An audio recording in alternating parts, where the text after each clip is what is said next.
Hello everyone, welcome to the class guys. कैसे हो आप सभी? उम्मीद करता हूं सभी बच्चे बहुत अच्छे होंगे, अच्छे से पढ़ाई लिखाई कर रहे होंगे। तो बच्चों, आज की इस वीडियो में आपको बताने वाला हूं कि आप मिड सितंबर यानी कि अभी से पढ़ करके किस प्रकार से आप अपने बहुत अच्छे मार्क्स लेकर के आ सकते हैं। देखो, बहुत सारे बच्चे तो अब सोच रहे होंगे कि सर ये जो 95 प्लस जो मार्क्स हैं वो तो बहुत पुरानी बात हो चुकी हैं। ये उस जमाने की बात थी जब हम सोचा करते थे। अब हमारी ये हालत है कि 95 प्लस छोड़ो, 65 प्लस नहीं आ पा रहे हैं। आपको घबराना नहीं है। देखो, मैं आपको बता दूं, लास्ट ईयर भी पेपर बहुत टफ आया था, लेकिन जिन बच्चों ने सही तरीके से मुझे फॉलो किया, जिन बच्चों ने बहुत सही डायरेक्शन में पढ़ाई की, उन बच्चों के 95 प्लस मार्क्स आए। और उन बच्चों के मैंने जो स्कोर है, रिजल्ट है, वो कम्युनिटी पर भी भर भर के शेयर किया था। और बहुत सारे रिजल्ट तो मैं शेयर भी नहीं कर पाया था क्योंकि कम्युनिटी पे एक बार में बस 5 ही बच्चों के जो रिजल्ट है वो शेयर हो पा रहे थे। तो मैं देखो, बात आपको ये बताना चाहता हूं कि ये असंभव नहीं है, आपके भी आ सकते हैं और आपके आएंगे। विश्वास रखिए, आप मुझे देख रहे हो, आपके मार्क्स आएंगे बहुत अच्छे, अगर बस आप जो बता रहा हूं आप उसको फॉलो करें। क्योंकि ये जो सारी चीजें आपके साथ शेयर कर रहा हूं, एकदम अंदर की बातें हैं जो आपको बताना चाह रहा हूं। देखिए, बहुत सिंपल सी बात है। अगर मैं आज से कहूं तो आज से आपके पास कितना टाइम है बकाया आपके एग्जाम के लिए? देखिए, मिड सितंबर ये चल रही है, ठीक। तो सितंबर, अक्टूबर, नवंबर, दिसंबर, जनवरी और ये फेब, ठीक है। तो अगर मैं यहां पर ये देखूं कि बीच में आपको दिवाली वगैरह, फेस्टिवल वगैरह कभी कुछ हो जाए, स्कूल वगैरह भी जो है प्रैक्टिकल प्री बोर्ड वगैरह होंगे, तो इस प्रकार से मैंने फेब को तो काउंट ही नहीं करा। जैसे मान के चलो 10 फेब से आपके पेपर स्टार्ट होने वाले हैं, ठीक है, तो इसको तो मैं काउंट ही नहीं करता हूं अभी, क्योंकि बीच में 2 4 6 दिन डिस्टरबेंस हो जाता है, तो उसको हमने फेब में गिन लिया, ठीक है। इसको हटा दो। अब क्या है भाई? अब देखिए, आपके पास अक्टूबर, नवंबर, दिसंबर, जन, तो ये आपके पास क्या है? ये आपके पास 4 महीने हैं, 4 मंथ। और सितंबर के मान लेते हैं कि आपके पास लगभग 15 दिन है, 15 डेज, ठीक। तो आप यहां से देखिए, इस प्रकार से आपके पास करीब 4.5 महीने हो जाते हैं। और 4.5 महीने का मोटा मोटा हिसाब लगाऊं तो लगभग आपके पास 135 दिन होते हैं, 135 डेज। अभी जो 135 डेज हैं, इसमें आपको कैसे पढ़ना चाहिए? तो पहली चीज आप ये मान के चलें कि अगर आप बहुत अच्छा स्कोर करना चाहते हैं, ऑब्वियस सी बात है आप चाहते हैं और आप करेंगे भी, पहले अपने दिमाग में इस बात को मानना पड़ेगा। आप बहुत अच्छा स्कोर करना चाहते हैं तो इसके लिए आपको चाहिए कि आप फिजिक्स का रिवीजन जो है कम से कम 2 बार कर दें। और रिवीजन ऐसा नहीं कि डेरिवेशन फिर लगा रहे हैं, थ्योरी फिर से पढ़ रहे हैं। तो आपको चाहिए कि आप पीवाईक्यूज का 2 बार रिवीजन करें। आप नए भयंकर जिस प्रकार के एक्चुअल क्वेश्चन आपके एग्जाम में आते हैं, उस प्रकार के सिर्फ question question question question question question का आप रिवीजन करें, है ना, प्रैक्टिस करें खूब भर भर के लिए। तो उसके लिए आपको कम से कम 2 महीने चाहिए होंगे। तो मैं कहूंगा कि इन 4.5 महीने में से आप दिसंबर और जैन को, यानी कि जो बचे हुए 60 दिन हैं, 60 दिन 135 में से 60 दिन आप रिजर्व करके रखें। रिजर्व किसके लिए? Actual exam like practice. जिस प्रकार के जो क्वेश्चन हैं ये एग्जाम में पूछे जाते हैं, उस प्रकार के क्वेश्चंस की प्रैक्टिस के लिए आप 2 महीने रखें। क्योंकि आप चाहे जितना पढ़ लो, आप जितना मर्जी उतना पढ़ लो, आप वर्ल्ड के बेस्ट टीचर से पढ़ लो, लेकिन आप खुद से जब तक क्वेश्चंस की प्रैक्टिस नहीं करोगे, तब तक आपको कोई टॉप नहीं करा सकता।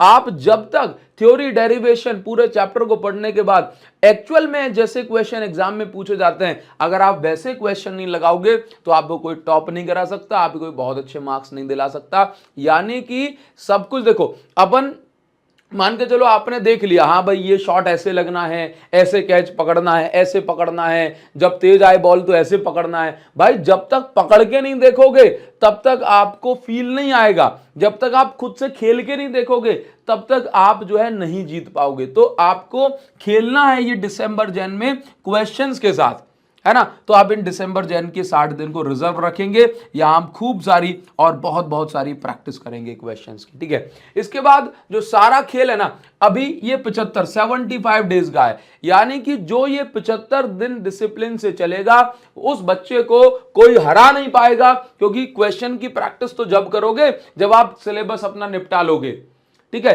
तो जो 75 डेज हैं यही आपके 75 हार्ड हैं। आज से आप ये खुद से वादा करें, कमेंट सेक्शन में लिख करके दिखाएं कि सर आगे आने वाले 75 डेज एक एक दिन पूरे डिसिप्लिन के साथ पढ़ूंगा, जरा भी टाइम वेस्ट नहीं करूंगा। आपका मन है ना इंस्टा चलाने का, बस पूरा काम करो, आधे घंटे कर लो स्क्रॉल, जितना मर्जी हो उतना, ठीक है। आपका मन है खूब जो है टाइम पास करने का, पहले पूरा पढ़ लो फिर टाइम पास करो। भाई सुकून जो है तब नहीं मिलता जब आप पहाड़ों की फोटो डाल देते हैं और लिख देते हैं सुकून। सुकून जब नहीं मिलता जब आप समंदर का फोटो जो है खींच लेते हैं और लिख दे सुकून। सुकून जब मिलता है जब अपन दिन भर पढ़ाई करते हैं, दिन भर मेहनत करते हैं, अपना काम खत्म करके जब बैठते हैं तब मिलता है सुकून। तो अगर आप सच में 75 डेज सुकून से निकालना चाहते हो तो आपको हर दिन जो है पढ़ाई करनी ही पड़ेगी, उसका कोई दूसरा ऑल्टरनेटिव नहीं है। अच्छा देखो मैं आपको बताऊं तो कैसे आप इन 75 डेज को यूटिलाइज करोगे। तो ये 75 डे यानी सितंबर आधा, अक्टूबर नवंबर, इसके अंदर आपको जो है बैकलॉग भी अपना निपटाना होगा कुछ बच्चों का, और कुछ बच्चों को नए चैप्टर करना है। देखो बैकलॉग के लिए बहुत सिंपल सी बात है, आप मेरे यूट्यूब वन शॉट देख सकते हो। हाँ, इसमें आपका पूरा बैकलॉग खत्म हो जाएगा, साथ ही साथ हमने प्रीवियस ईयर क्वेश्चन भी कराए हैं तो वो भी आपके निपट जाएंगे। लेटेस्ट वन शॉट देखना, जिन बच्चों के पास टाइम कम लग रहा है वो यूट्यूब से बैक बेंचर सीरीज देख सकते हैं कि 1.5 घंटे में हमने चैप्टर न्यूमेरिकल के साथ फिनिश करवा दिया है। और देखो तो यूट्यूब वन शॉट आपने देख लिया, यानी कि इसमें आपके थ्योरी, डेरिवेशन और कुछ क्वेश्चन भी कंप्लीट हो गए। इसके साथ साथ तो मतलब ये आपके लिए काफी है, जरूर दो में से एक देख लो कि काम चल जाएगा। तो आप, मैं कहूंगा यूट्यूब वन शॉट देख लो और आप मेरी बुक से क्वेश्चन प्रैक्टिस कर लो, क्योंकि देखो जब तक आप क्वेश्चन नहीं देखोगे तब तक आपका चैप्टर कभी खत्म नहीं होगा। ये रही मेरी बुक एडुकार्ड फिजिक्स क्वेश्चन बैंक, इसकी जो लिंक है वो आपको इसी वीडियो के डिस्क्रिप्शन और कमेंट सेक्शन में दी जा रही है। बढ़िया बेहतरीन लेवल के क्वेश्चन है जो आपको एक्चुअल एग्जाम प्रैक्टिस के लिए चाहिए, ठीक है। तो चैप्टर आप खत्म करो और उसके साथ साथ इस बुक से आप क्वेश्चन प्रैक्टिस करो। वीडियो के डिस्क्रिप्शन और कमेंट सेक्शन में लिंक दी जा रही है। बेस्ट बुक है, लास्ट ईयर बच्चों की बहुत मदद की थी और आप इस बार भी इस बुक से टॉप करने वाले हो, ठीक है, ध्यान रखेंगे। चलिए, तो आप ऐसा कर सकते हैं बैकलॉग के लिए। नए के लिए क्या कर सकते हो, नए जो चैप्टर चल रहे हैं वो जो भी आपकी ऑनगोइंग कोचिंग चल रही है, चाहे आप ऑफलाइन कहीं से कोचिंग ले रहे हो, चाहे आप ऑनलाइन कहीं से भी पढ़ रहे हो या मुझसे पढ़ रहे हो, तो आप जो है ऑनगोइंग जो चैप्टर है, मतलब जो न्यू चैप्टर है वो आप ऑनगोइंग कोचिंग पे जो आपका चल रहा है उसमें आप कवर करेंगे। अगर आप मुझसे 1-to-1 गाइडेंस चाहते हो, मतलब पर्सनल गाइडेंस चाहते हो, क्योंकि एक एक सिंगल बच्चों को तो कोई नहीं पढ़ाएगा, लेकिन अगर आप मुझसे पर्सनल गाइडेंस चाहते हो तो ये जो है हमारा व्हाट्सएप नंबर आपको मिल रहा है। आप इस नंबर पे हेल्प लिख करके सिर्फ हेल्प लिख के आप मैसेज सेंड करोगे व्हाट्सएप नंबर पे, तो जो भी कोर्स के रिगार्डिंग आपका डाउट होगा हमारी टीम आपको यहां पर गाइड कर देगी, ठीक है। तो आप यहां पर हेल्प लिख के सेंड कर सकते हो, आपको बैच की सारी जानकारी मिल जाएगी। क्लियर है? अच्छा, तो ये चीज आप ध्यान रखेंगे, ये बात ध्यान रखो। तो आपको 75 डेज में जो भी है सब कुछ इन 75 दिनों में यूटिलाइज करना है, अब मतलब खत्म करना है। उसके बाद 2 महीने छोड़ दोगे प्रैक्टिस के लिए, क्योंकि फरवरी तो फिर से उड़ जाएगी, वो तो मुद्दा ही नहीं है। अब बात आती है कि सर मुझे इसमें कैसे पढ़ना चाहिए। तो देखो आपको कैसे पढ़ना चाहिए, आप थोड़ा सा चीजों को डिजाइन करें और समझ के। ये ऐसी चीज नहीं है जो कॉपी में लिखने लग जाओ, आप अपने दिमाग में इस बात को बिठा लो कि डेरिवेशन की अगर मैं बात करूं, सीबीएसई बोर्ड के आप बच्चे हो तो आप ये मत मानो कि 25-30 नंबर के डेरिवेशन आ जाएंगे। हाँ, मोटा मोटा 10 नंबर का आप डेरिवेशन मानो, 10 से 15 नंबर तक हो सकते हैं, 15 से ज्यादा के डेरिवेशन नहीं जाएंगे और 10 से कम भी नहीं जाएंगे। तो आपके 10 नंबर के डेरिवेशन ही हो गए। अब इस 10 नंबर के डेरिवेशन के लिए क्या करना पड़ेगा भाई, कुल मिलाकर के 60 से 70, और ये जो नंबर बोला है मैंने ये मैक्सिमम नंबर है। कुल मिलाकर के 60 से 70 ऐसे डेरिवेशन है पूरी फिजिक्स में, यानी कि 14 चैप्टर के हिसाब से देखें तो एक चैप्टर के 5 डेरिवेशन होते हैं, ठीक है। तो पूरी फिजिक्स में 60 से 70 मैक्सिमम ऐसे क्वेश्चंस हैं जिनसे बाहर ना तो कभी कोई क्वेश्चन गया है और ना इस बार जाएगा। तो अगर आप टोटल 60 से 70 ये डेरिवेशन कर लेते हैं तो भाई इसके बाहर कोई डेरिवेशन नहीं जाने वाला। मैं अपलोड कर दूंगा यूट्यूब पर, इससे पहले भी मैंने अपलोड करे, आप सर्च कर लेना इंपॉर्टेंट फिजिक्स डेरिवेशन बाय अभिषेक साहू, वीडियो मिल जाएगी, उसमें से कुछ कभी बाहर नहीं जाएगा, ठीक है। तो 10 नंबर के आपके डेरिवेशन आएंगे सीबीएसई में। फैक्ट बेस्ड क्वेश्चन, ये सैंपल पेपर को एनालिसिस करने के बाद आपको एक मोटा आइडिया दे रहा हूं। अभी के सैंपल पेपर में तो 15 नंबर के आए थे, लेकिन आप इसको समझें फैक्ट बेस्ड क्वेश्चन जो है ये आपके 10 नंबर के आएंगे। ठीक है, डेरिवेशन ऐसे हो जाने चाहिए कि भाई कुछ भी इन 60-70 क्वेश्चन इतने रट जाएं कि आप इनसे बाहर नहीं जाएगा। मैं आपको आज लिखवा लो, ये 60-70 क्वेश्चन से बाहर नहीं जाएगा। यूट्यूब पर सर्च कर लेना इंपॉर्टेंट फिजिक्स डेरिवेशन बाय अभिषेक साहू, या फिजिक्स इन वन डे लिख के सर्च कर दोगे, सारे डेरिवेशन उसमें मिल जाएंगे। देखिए fact based question, fact based question कैसे, जब आप थ्योरी पढ़ते हो ना तो बेसिक बेसिक जो क्वेश्चन होते हैं, जैसे टेम्परेचर बढ़ाने से रेजिस्टिविटी क्या होता है, कंडक्टिविटी क्या होता है, जैसे मान के चलो कि आपने डोपिंग कर दी, अभी 14 चैप्टर पे तो नहीं पहुंचोगे, लेकिन आप मान के चलो आप इलेक्ट्रोमैग्नेटिक वेव की बात कर रहे हैं तो आपसे पूछ लिया जाएगा कि भाई सही पेयर मिलाइए, इंफ्रारेड वेव का यूज क्या है। हाँ, आपसे पूछ लिया गया कि भाई इतनी फ्रीक्वेंसी है वेव की, तो बताओ ये कौन सी वेव है, पहचानो। तो फैक्ट बेस्ड क्वेश्चन यानी बेसिक थ्योरी से आपके 10 क्वेश्चन 100% आएंगे ही आएंगे। और उसके बाद आगे हम बढ़ेंगे तो 10 क्वेश्चन जो आपके इजी कॉन्सेप्चुअल क्वेश्चन आएंगे, जो कि आपके फॉर्मूला, रिलेशन, ग्राफ से जो है ये बनने वाले हैं। कैसे बनेंगे वो मैं आपको बताऊंगा। यानी कि अगर आपने फॉर्मूला और रिलेशन और ग्राफ अगर अच्छे से कर लिए तो आपके 10 नंबर कहीं नहीं गए, एकदम सिंपल आएंगे। यानी कि अगर मैं यहां पर कुल मिला के ये बात करूं तो 30 नंबर का ये ऐसा जो है 30 नंबर का ऐसा पेपर होता है जिसको हर बच्चा ईमानदारी से सॉल्व कर सकता है। 5 नंबर की ये थ्योरी आ जाएगी। थ्योरी में किस टाइप का क्वेश्चन आएगा, एक कोई रीजन हो सकता है, किसी प्रकार का कोई रीजन हो सकता है, आपसे पूछ लिया कि भाई ये बताओ कि आप जो है इसी एलिमेंट का यूज क्यों करते हैं, इसी कंपाउंड का यूज क्यों करते हैं एलईडी में, तो वो आपको बताना पड़ेगा।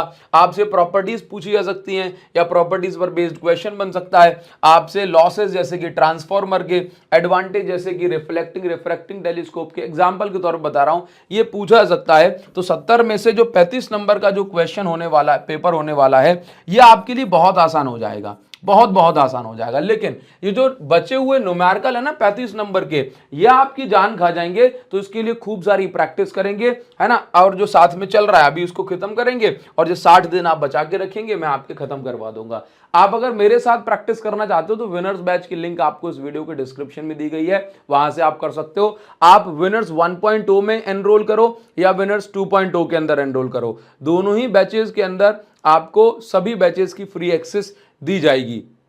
एक तो विनर्स 1.0, विनर्स 2.0 और एक क्रैश कोर्स आपको आने वाले टाइम में फ्री मिलेगा। तो आप आराम से, रे ऑप्टिक्स अभी चल रही है 1.0 2.0 में कंबाइंड, और 2.0 में साथ में पैरेलल में चल रहा है चैप्टर 4। तो आप अभी भी, आपके पास बहुत टाइम है, आधी से ज्यादा फिजिक्स पड़ी हुई है, आप इसको मेरे साथ खत्म कर सकते हैं। अदरवाइज अगर आप क्रैश कोर्स में भी ज्वाइन करोगे तो आपके लिए क्या होगा भाई, क्रैश कोर्स अकेला मिलेगा, इतनी प्राइस में आपको अभी आधी फिजिक्स और भी पढ़ लोगे आप, ठीक है।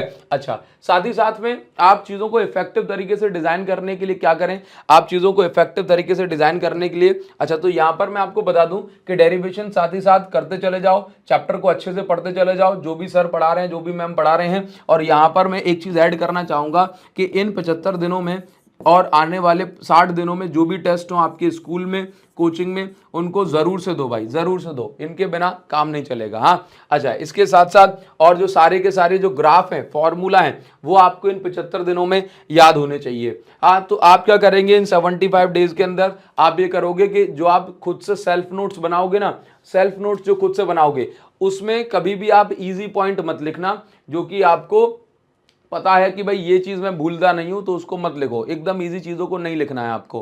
क्या लिखो, सारे तो फॉर्मूले होने चाहिए इसके अंदर, ठीक है। वैसे तो इजी फॉर्मूले भी नहीं लिखने चाहिए, लेकिन आप सारे फॉर्मूले लिख लेना, सो दैट रिवीजन बार बार होता रहेगा। इंपॉर्टेंट टाइप के क्वेश्चन जो बार बार एग्जाम में पूछे जाते हैं ना, उसका डायग्राम बना लिया कि हाँ भाई ये ऐसा क्वेश्चन पूछा जाता है, आप ऐसे जो है इसको लिख लें, है ना। तो ये फॉर्मूला से कई बार जो है आप भी, अगर आपने फॉर्मूले कर लिए ना, तो आपके 10 नंबर तो पक्के हो जाएंगे, क्योंकि फॉर्मूला पर बेस्ड काफी सारे क्वेश्चन, फॉर्मूला पर बेस्ड आप देखेंगे कि कुछ न्यूमेरिकल टाइप में आ जाएगा, नंबर्स जिसमें होंगे, और कुछ क्वेश्चन जैसे ऐसे बन जाते हैं। देखो जैसे एक ये फॉर्मूला है, अब इस पे देखना 4 क्वेश्चन कैसे बने हैं, बार बार पूछे गए हैं। आपसे कहा कि टेम्परेचर बढ़ा दिया तो बताओ ड्रिफ्ट वेलोसिटी क्या होगा, तो टेम्परेचर बढ़ाने से कोलिजन जल्दी होता है, जिससे रिलैक्सेशन टाइम घट जाता है, और ये घटा तो ड्रिफ्ट वेलोसिटी भी घट गई। आपसे कहा इलेक्ट्रिक फील्ड बढ़ा दी तो बताओ ड्रिफ्ट वेलोसिटी क्या होगा, इलेक्ट्रिक फील्ड बढ़ी तो ड्रिफ्ट वेलोसिटी बढ़ गई, ठीक है। अब ये तो आपने पढ़ा था। अब आपसे कहा कि लेंथ को बढ़ाने से ड्रिफ्ट वेलोसिटी क्या होगा, अरे भाई अब आप यहां अटक गए। तो आप अटकोगे नहीं। अगर आपको दूसरा फॉर्मूला पता है V D is equal to E की जगह मैं वी बाय एल लिख सकता हूं, तो आप यहां से देखोगे कि देखना जरा कि लेंथ बढ़ी तो ड्रिफ्ट वेलोसिटी घट जाएगी, इनवर्स रिलेशन। तो देखिए जरा, तो इस प्रकार से आप देखोगे। अगर आपने यही फॉर्मूला याद करा है तो बताओ जरा, पोटेंशियल डिफरेंस को बढ़ाया तो ड्रिफ्ट वेलोसिटी अपने आप बढ़ जाएगी। तो आप देख रहे हो एक फॉर्मूले से 4 टाइप के क्वेश्चंस बन रहे हैं, और आप विश्वास मानिए ये चारों क्वेश्चन सीबीएसई में पूछे गए हैं। तो अगर आप फिजिक्स को बहुत बढ़िया करना चाह रहे हो तो इन 75 डेज में कैसे भी करो, दिन में पढ़ो, रात में पढ़ो, आधी रात को पढ़ो, आप इन 75 डेज में सिलेबस खत्म कर दो अपना, ठीक है। और मैंने आपको तरीका बता ही दिया, बैकलॉग है यूट्यूब वन शॉट से निपटा दो, और जो चल रहे हैं सिलेबस उनको अपनी कोचिंग पे ऑफलाइन या ऑनलाइन खत्म कर सकते हो। खूब सारी प्रैक्टिस करनी है, मेरे साथ आप बैच में जुड़ सकते हो, बाकी हमारी बुक से भी पढ़ सकते हो। इन बातों का अगर आप ध्यान रखोगे तो आप इन 75 प्लस 60 डेज में आप हल्ला मचाने वाले हो, और आपके जो 95 प्लस मार्क्स है उनको लाने से कोई नहीं रोक सकता। तो आप, उम्मीद है इसको फॉलो करेंगे, और आपसे मिलेंगे फिर नेक्स्ट वीडियो में। रे ऑप्टिक्स जल्दी से लेकर के आ रहा हूं। Thank you so much.